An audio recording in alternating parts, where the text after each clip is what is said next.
유다서입니다. 유다서.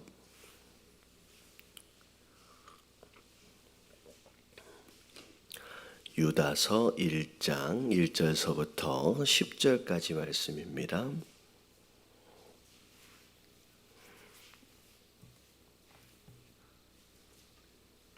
유다서 1장 1절서부터 10절까지 말씀 교독합니다. 예수 그리스도의 종이요 야고보의 형제인 유다는 부르심을 받은 자 곧 하나님 아버지 안에서 사랑을 얻고 예수 그리스도를 위하여 지키심을 받은 자들에게 편지하노라. 사랑하는 자들아, 우리가 일반으로 받은 구원에 관하여 내가 너희에게 편지하려는 생각이 간절하던 차에 성도에게 단번에 주신 믿음의 도를 위하여 힘써 싸우라는 편지로 너희를 권하여야 할 필요가 느꼈노라.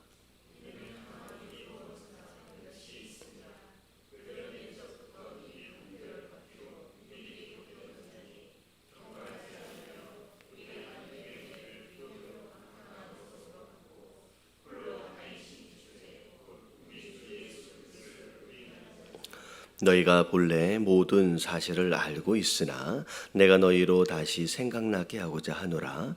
주께서 백성을 애굽에서 구원하여 내시고 후에 믿지 아니하는 자들을 멸하셨으며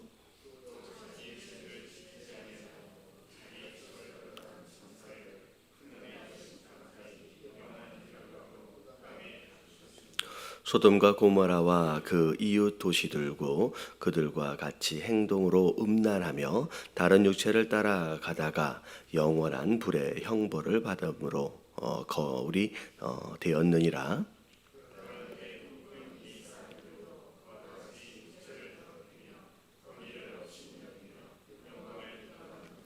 천사장 미가엘이 모세의 시체에 관하여 마귀와 다투어 변론할 때에 감히 비방하는 판결을 내리지 못하고 다만 말하되 주께서 너를 꾸짖으시기를 원하노라 하였거늘.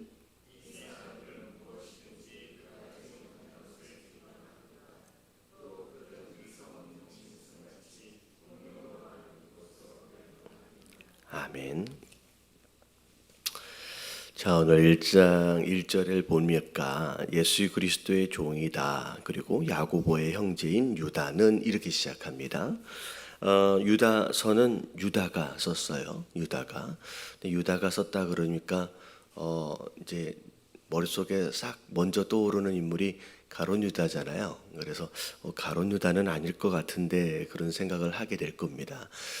이 유다서는 누가 썼냐면 이제 예수님의 동생입니다. 예수님의 육신의 동생이죠. 그래서 육신의 동생 가운데 유다라고 하는 인물이 있었는데 이 유다가 썼고 그리고 또 다른 성경 가운데 예수님의 동생 중에 한 명이 또 쓴 편지가 있어요. 이게 이제 야고보서입니다. 그래서 1장 1절에 그렇게 나와 있죠. 예수님의 이게 사실은 예수님의 동생이요라고 표현할 수도 있지만 유다가 예수님의 공생의 활동 생활 가운데서 공생의 활동 가운데서는 자기 육신의 형이었던 그 예수님이 누군지 잘 몰랐어요. 그래서 어머니와 더불어 오히려 미친 사람인 것처럼 그렇게 잡으러 다니는 그런 모습이 좀 있었습니다. 근데 예수님께서 십자가에 못 박혀 돌아가시고 난 뒤에 이 형제들이 마리아와 더불어 다 깨닫게 되죠. 우리 육신의 형이었던 예수님이 그냥 우리 육신의 형이 아니었구나. 이분이 하나님의 아들이었고 그리스도였고 메시아였구나라고 하는 것을 깨닫게 됩니다.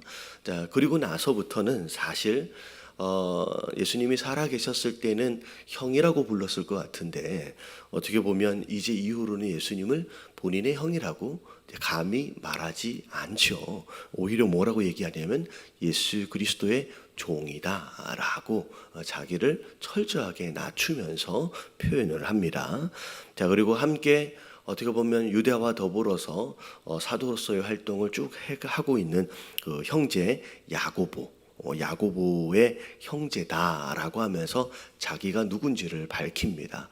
자, 왜 이렇게 서로의 관계성을 가지고서 밝힐 수밖에 없느냐면 그 유대인들은 이렇게 성하고 이름하고 따로 나눠져 있지 않아요.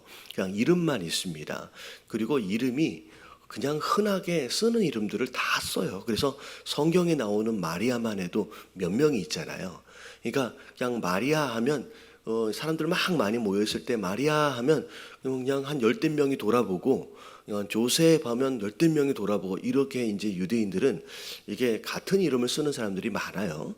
그래서 자, 내가 누구냐라고 했을 때 자기 이름만을 얘기하는 게 아니라 자, 고향을 먼저 얘기를 해서 예수님이 물론 이 고향이 나사렛은 아니지만 나사렛 출신으로서의 예수님, 나사렛 예수 앞에 지역 이름이나 고향 이름을 붙여서 그렇게 표현하기도 하고, 그리고 아버지의 이름을 붙여가지고 또 표현하기도 합니다. 그래서 이제 유다가 자기 자신을 소개할 때 예수 그리스도의 종, 비록 형제였지만 종이라고 표현하고 있고, 또 다른 형제 야고보의 형제인 나 유다다라고 이제 설명을 하게 되죠. 자, 일단은 이 유다서는 저자가 예수님의 친동생이었던 유다가 쓴 편지입니다. 그리고 이제 성경 안에서 비교적 굉장히 짧은 성경들 가운데 하나예요. 그래서 딱 1장밖에 없습니다. 정말로 필요에 의해서 정확한 목적을 가지고 쓴 편지다라고 생각할 수 있을 것 같아요. 주로 이 편지는 누구에게 쓴 편지로 알려져 있냐면 이방인 크리스찬이기보다는 유대인 크리스찬들에게 쓴 편지다라고 생각할 수 있을 것 같고요. 그리고 전체적인 내용과 목적이 뭐냐면 당시에 거짓 교사들이 많았어요. 교회 안에 슬쩍 들어와서 이상한 이야기들, 이제 그들이 어떻게 보면 혼합 종교라 그러잖아요.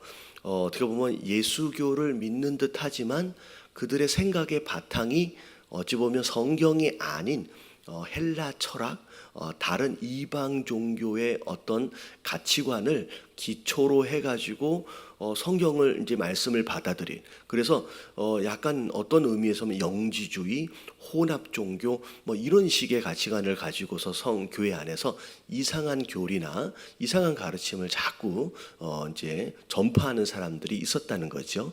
그래서 이 유다가 그들의 이제 거짓 교사나 거짓 가르침에 대하여 경계할 것을 이제 요청하기, 권면하기 위해서 쓴 편지다라고 생각하시면 될 것 같아요. 그래서 자, 1절서부터 3절까지의 내용은 내가 권면한다라고 하는 내용과 더불어서 4절서부터 10절까지의 내용, 그리고 더 내일 말씀 16절까지의 내용이 이제 거짓 교사들에 대한 분명한 경고를 지금 이야기하고 있는 거죠. 자, 그래서 앞에부터 좀 살펴보면, 자, 1절만 해도 되게 다양하게 좀 표현을 했어요. 자, 야고보의 형제인 유다는 자, 부르심을 받은 자, 곧 하나님 아버지 안에서 사랑을 얻고 예수 그리스도를 위하여 지키심을 받은 자들에게 편지하노라. 자, 누구에게 편지하는지에 대하여 대상을 설명할 때 사실은 성도들이에요. 성도들에게 이 편지를 쓰는데, 이 성도 되어진 자들에 대하여 세 가지로 설명을 하고 있어요.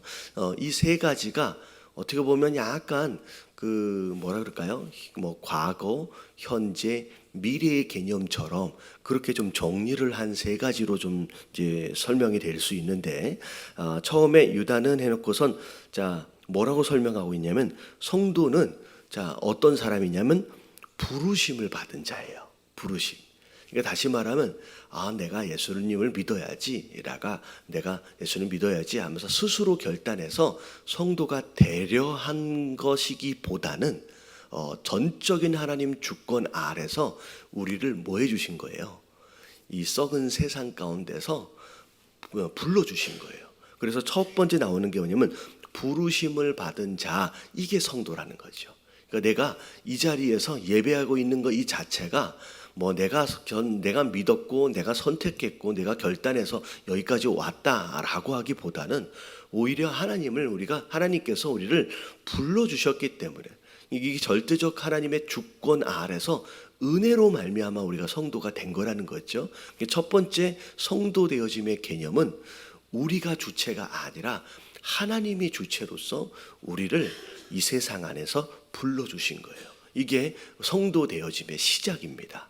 자, 그리고 우리가 어디 안에 있어요 지금?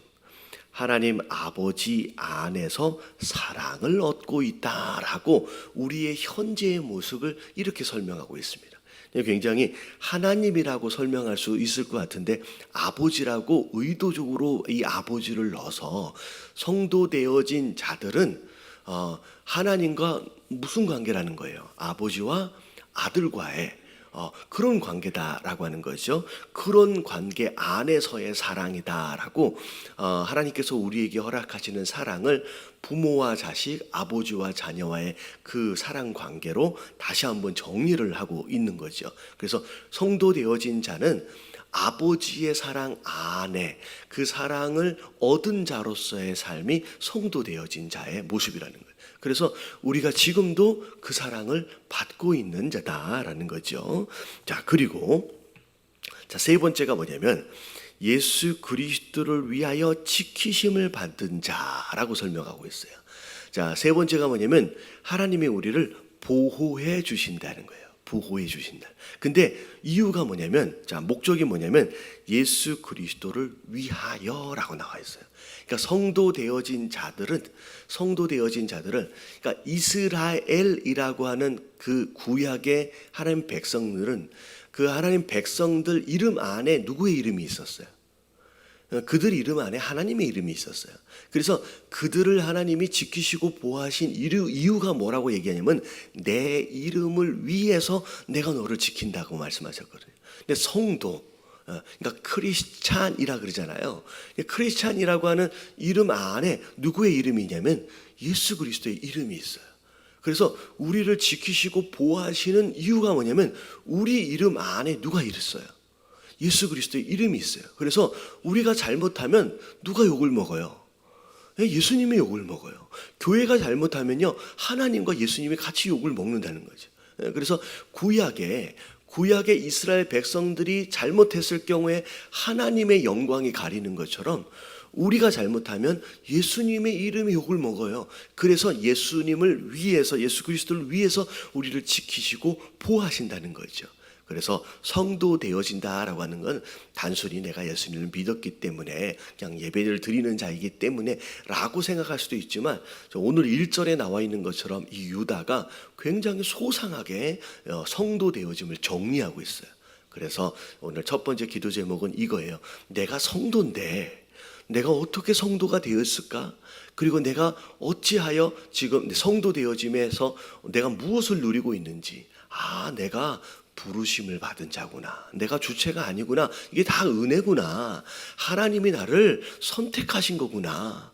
그리고 내가 지금 아버지의 사랑을 지금 누리고 있는 자구나. 그리고 내가 내 성도 되어짐 안에 예수 그리스도의 이름이 있구나.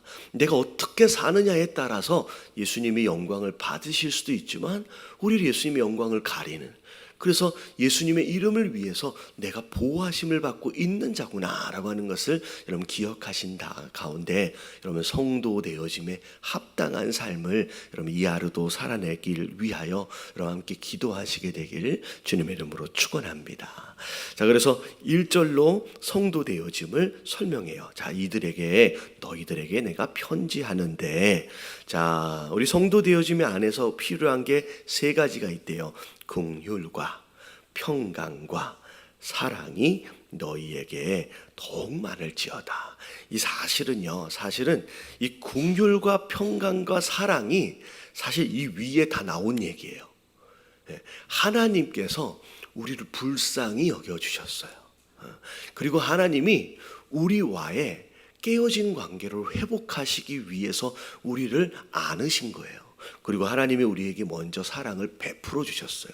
이 사실 이 긍휼과 평강과 사랑이 우리가 먼저 하나님께 받은 거예요. 근데 이 긍휼과 평강과 사랑을 이제 성도 되어진 자들이 모인 곳이 이제 교회잖아요. 이 이제 성도들 이게 교회인데 우리가 다 이 긍휼과 평강과 사랑을 나누며 살아가야 할 존재라는 거죠. 그 내가 불쌍히 여김을 받았기 때문에 성도들끼리도 뭐 할 줄 알아야 돼요. 뭘 잘못했다든지 실수했다든지 넘어졌다든지 하면 왜 저럴까라고 비판하고 판단하기보다는 뭐 할 줄 알아요. 내가 먼저 불쌍히 여김을 받은 것처럼 또 불쌍히 여길 줄 아는 사람. 그리고 성도들 간의 화평, 평강, 이게 이제 온전한 관계, 그리고 서로 사랑하는 관계가 우리 안에 있어야 된다는 거죠. 그래서 인사말이지만 굉장히 중요한 의미를 가지고 한 단어 한 단어를 굉장히 신중하게 쓴 어떤 그런 느낌이 이제 들어갑니다. 자, 그래서 우리가 이게 많아야 돼요. 자, 그리고 나서 3절서부터 나오는 내용이 뭐냐면, 자, 이 편지를 쓰는 이유예요. 자, 사랑하는 자들아, 우리가 일반으로 받은 구원. 자, 이 구원이 여러 다른 방법들로 인하여 받은 게 아니에요. 너도 나도 구원을 받기 위한 똑같은 방법으로 구원을 받았어요. 우리가 어떻게 구원을 받았어요? 예수 그리스도를 믿는 것으로, 예수 그리스도를 구원자로 주님으로 영접하는 것으로 말미암아 우리가 그냥 구원을 받았어요. 그래서 우리가 일반으로 받은 구원이다라고 설명하는 것은 뭐냐면, 뭐 세상에 뭐 다른 종교들이 이야기하는 것처럼 다원주의 뭐 그런 것처럼 뭐 여러 산 올라가는데 뭐 북쪽 길도 있고 남쪽 길도 있고 뭐 그런 개념이 아니라 우리는 같은 딱 한 가지 방법으로 우리는 예수 그리스도만으로 인하여 구원을 받은 자다라고 이제 운을 띄운 겁니다. 자, 우리는 일반으로 받은 구원이다. 자, 관하여 내가 너희에게 편지하려고, 우리가 어떻게 구원을 받았는지에 대하여 정리해주고 싶은 생각이 사실 간절히 있었던 거래요. 있었던 차에, 자, 성도에게 단번에 주신 믿음의 도를 위하여 힘써 싸워라. 그러니까 하나님이 우리에게 구약은 자꾸 죄 사함을 위해서 막 뭐 했어요? 뭐 이렇게 제사를 계속 드려야 되고 여러 가지 복잡했었거든요.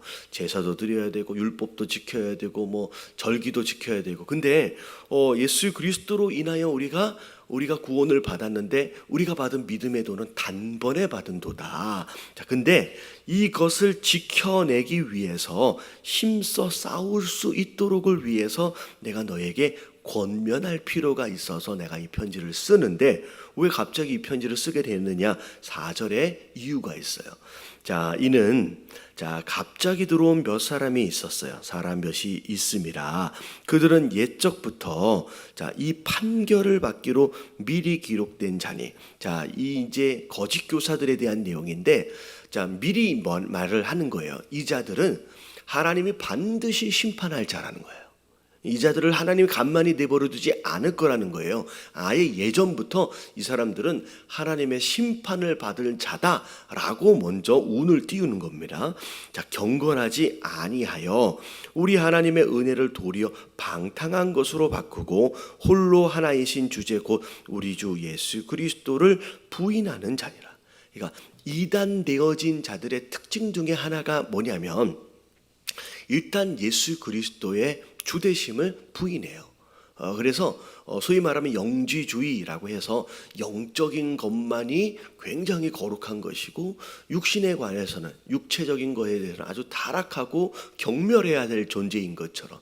근데 그래서 예수 그리스도의 성육신 자체를 부인하는 자들이었거든요. 그렇기 때문에 이단들의 대부분은 이 예수 그리스도의 하나님 되심 또는 예수 그리스도의 성육신 하신 것에 대하여 부정하는 자들이 많습니다. 이단들의 특징 중에 하나예요. 그리고 종종 보면 하나님의 은혜를 도리어 방탕한 것으로 바꾸고 라고 나와 있어요. 이단들의 특징의 두 번째가 뭐냐면 그들의 삶이 굉장히 방탕해요. 방탕해요. 거룩하지 않아요. 그러니까 이들이 거짓 교사들이 어찌 보면 어떻게 보면 굉장히 논리적인 것 같고 철학적인 것 같고 굉장히 신비롭게 뭔가를 잘 전하고 있는 것 같지만 두 가지예요. 예수 그리스도를 인정하지 않고 그들의 삶을 잘 들여다보면요, 굉장히 도덕적으로, 윤리적으로, 성적으로 굉장히 타락한 자들입니다. 이게 이단들의 모습들이에요. 오늘날도 마찬가지예요. 이 오늘날에 굉장히 유명한 그 이단들을 잘 들여다보면, 교주들이라든지 지도층이라든지 잘 들어보면 전부 다 타락해 있고요. 물질적으로도 마찬가지고 성적으로도 마찬가지, 다 타락해 있고요. 예수 그리스도의 하나님 되심 또는 성육신을 부인하고 있습니다. 그러니까 이 당시에도 동일하게 그런 거짓 교사들이 교회 안에 들어와 있었다는 거죠. 자, 그래서 이들은 마땅히 판결을 받을 것이다. 언젠가 하나님께서 심판하시기로 작정되어진 자들이다라고 얘기하면서 5절서부터 하나님이 이런 어찌 보면 지금의 이런 자들과 비슷한 자들을 구약에도 과거에도 가만히 내버려 두신 적이 없다라고 하는 예로 5절서부터를 설명하고 있는 거예요. 자, 그래서 출애굽 당시에 하나님이 이스라엘 백성들을 구원하셨지만, 자, 나중에 보니까 믿지 않는 자들은 결국은 하나님 뭐 하셨대요? 멸하셨다는 거예요. 다시 말하면 믿지 않는 자들을 하나님이 내버려 둔 적이 없다는 거예요. 출애굽 이후에도 믿지 않는 자들에 대해서 하나님은 반드시 심판을 하셨고, 그리고 대표적인 예가 6절에 보니까 자기 지위를 지키지 아니하고 자기 처소를 떠난 천사들, 이게 누구와 누구를 얘기하느냐면 사탄과 그의 천사들을 이야기합니다.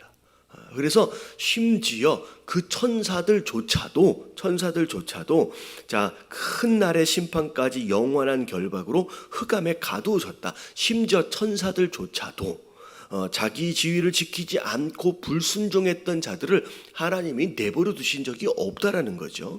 그리고 7절에 타락의 대명사인 소돔과 고모라, 그리고 그 이웃 도시들, 그래서 그들의 행동들을 보니까 음란하였고요. 그리고 다른 육체를 따라가다가, 이 다른 육체는 그거예요. 동성애 또는 짐승과 함께 교합하는 거. 그러면 이게 정상적인 육체의 모습이 아니거든요. 그래서 그것을 얘기하는 거예요. 그래서 음란함과 동시에 동성애와 그리고 짐승과 함께 교합하는 이런 모든 것들에 대하여 하나님은 어떻게 심판하셨냐면 영원한 불의 형벌을 받았다. 그게 거울이지 않느냐. 그러니까 이 구약에서부터 지금까지 하나님은 이렇게 악하고 불순종하고 믿지 않고 그리고 음란하고 타락했던 자들에 대해서 한 번도 내버려 두신 적이 없다. 그렇기 때문에 지금 너희 안에 있는 이 거짓 교사들, 음란하고 믿지 않는 이들에 대해서도 하나님은 예전부터 이미 그들의 심판을 정한 것이다 라고 지금 강조하고 있는 내용입니다. 그러면서 또 이들의 특징 중에 하나가 뭐냐면, 자, 8절에 보니까 그러한데 꿈꾸는 이 사람들도, 자, 예레미야에서도 나왔었죠. 이게 굉장히 민감한 부분이에요. 자꾸 이 이단들이나 거짓 교사, 거짓 선지자들이 자꾸 들먹여가면서 사용하는 것들이 뭐냐면 꿈이에요, 꿈. 일반적이 아닌 신비로운 그 무엇인가로 자꾸 사람들을 현혹시킨다는 거죠. 그래서 꿈꾸는 이 사람들도 그와 같이 육체를 더럽히며 권위를 업신여기며 영광을 비방하는도다. 그러니까 어떻게 보면 하나님에 대하여, 하나님의 권위에 대하여, 말씀의 권위에 대하여, 예수님에 대하여 함부로 말하고 비방하는 이런 모습들, 이들의 모습, 이들을 하나님이 가만히 내버려 두겠느냐. 자, 그러면서 9절에 보니까 그들의 특징 중에 하나가 뭐냐면 잘 알지도 못하면서 함부로 비판하고 비방하고 판단하고 정죄하고 심판하는 짓들을 그들 입으로 막 자행했습니다. 그러니까 그것들에 대하여 9절에 뭐라고 얘기하냐. 자, 심지어 천사장 미가엘이, 자, 미가엘은 성경에 등장하고 있는 몇 되지 않는 천사장들 중에 하나예요. 그 성경에는 이 미가엘이라고 하는 천사장이 등장을 하고, 가브레일이라고 하는 천사장이 등장을 하고요. 그리고 우리가 루시퍼로 알고 있는 천사장이 등장을 합니다. 자, 루시퍼는 6절에 나와 있는 그 천사장이에요. 그래서 쫓겨나서 나중에 사탄이 되어진 거고요.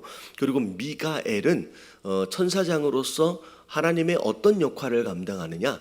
전투를 담당하는 천사장입니다. 그래서 지금 이 사단과 이 마귀와 더불어 다투었다. 이게 이제 전투를 담당했던 미가엘, 이 영어로 마이클이에요. 마이클. 자, 이게 이제 역할을 감당했던 그거고요. 그 또 다른 천사장이 그 가브리엘인데 발음이 안 되네요. 이 사람은 메신저예요. 그래서 하나님의 뜻을 전달하는 자. 그래서 구약에서도 천사로서 이렇게 메시지를 전달할 때, 그리고 대표적인 예가 어디서 등장하냐면 그 마리아에게 수태고지를 할 때 등장하는 그 천사장이 가브리엘입니다. 자, 그래서 이 미가엘이 모세 시체에 관하여 마귀와 다투어 변론할 때, 여러분 이 모세 시체에 대하여 변론하다라는 것은 구약의 성경 안에는 구체적으로 나타나 있는 스토리는 아닙니다. 근데 이 모세가 그 가나안 땅에 들어가지 못하고 그 비스가산에서 죽잖아요. 그랬을 때 이 모세의 시체를 마귀가 내주질 않아요. 그래서 이 이제 미가엘이 이것을 내주라, 우리가 가져가야 되겠다라고 얘기할 때, 이게 사실은 성경에 나와 있는 스토리는 아닌데 유대인들은 이게 구전으로 전해 내려오는 전승과 같은 것으로서 일반적인 유대인들은 이 사건에 대하여 이렇게 일반적으로 알고 있습니다. 근데 이것 때문에 사실은 유다서가 정경에 들어올 때 조금 논쟁이 있었어요. 왜냐하면 구약에하고 약간 짝이 안 맞는 요 부분이 있었기 때문에. 근데 이게 정경으로 되어진 이유는 뭐냐면, 이 이야기는 유대인들이 누구나 다 알고 있는 전승이다라고 충분히 이제 받아들일 수 있다라고 이제 판단이 돼서 유다서가 어떻게 보면 거의 마지막 부분에 정경 안으로 들어오게 됩니다. 그러니까 그런 사건이 있었다라고 그냥 알아두시면 돼요. 근데 자, 그때 하나님이 이 미가엘은 그 모세의 시체를 취하려고 했는데 마귀가 안 내준 거예요. 그랬을 때 미가엘이 이 마귀에 대하여 판단하고 심판하고 정죄할 수 있음에도 불구하고 이 미가엘이 정죄하지 않아요. 비방하지 않아요. 뭐라고 얘기하느냐면, 다만 말하되 주께서 너를 꾸짖으시기를 원하노라 라고 얘기한다. 다시 말하면 뭐가 잘못됐다라고 판단하고 심판하실 분은 심지어 미가엘조차도 권한이 없어요. 누구만 있는 거예요. 여러분, 심판과 정죄의 권한은 하나님만 가지고 있다는 거예요. 그러니까 하나님만 가지고 있는 심판의 권한, 비방과 정죄의 권한을 지금 이 당시 거짓 선지자들이 함부로 남용하고 오용하고 있었다는 거죠. 심지어 예수 그리스도에 대하여서도 비방하고 있는 거예요. 그래서 어떻게 미가엘도 하지 않았던 그걸 어떻게 이들이 그렇게 하고 있느냐. 자, 10절에 보니까 이 사람들은 무엇이든지 알지도 못하면서 비방하는, 또 그들의 이성 없는 짐승 같은 본능으로 아는 그것으로 결국 멸망할 것이다. 결국 하나님이 가만히 내버려 두지 아니하실 것이다 라고 말씀하시는 거예요. 자, 그래서 첫 번째, 두 번째 기도의 제목이 뭐냐면 이단들의 특징이에요. 자, 우리가 잘 분별해야 돼요. 예수 그리스도의 하나님 되심과 성육신을 거부하면, 여러분 인정하지 않는 자들은 여러분 이건 다 이단입니다. 그리고 이게 이단인지 아닌지, 거짓 교사인지 아닌지를 잘 알려면 뭘 들여다보면 되냐면, 그들이 윤리적으로, 도덕적으로, 그리고 성적으로 경건한지 아닌지를 보면 여러분 그게 거짓 교사인지 아닌지를 분별할 수 있어요. 이 당시도 마찬가지고 오늘날도 마찬가지고 거의라고 얘기할 수 100% 사실 전부 다 타락해 있어요. 잘 들여다보면 다 도덕적으로 성적으로 전부 다 타락해. 이게 이단들의 이제 모습입니다. 그래서 우리가 이런 모습들을 보면서 우리가 잘 분별할 줄 알아야 되고요.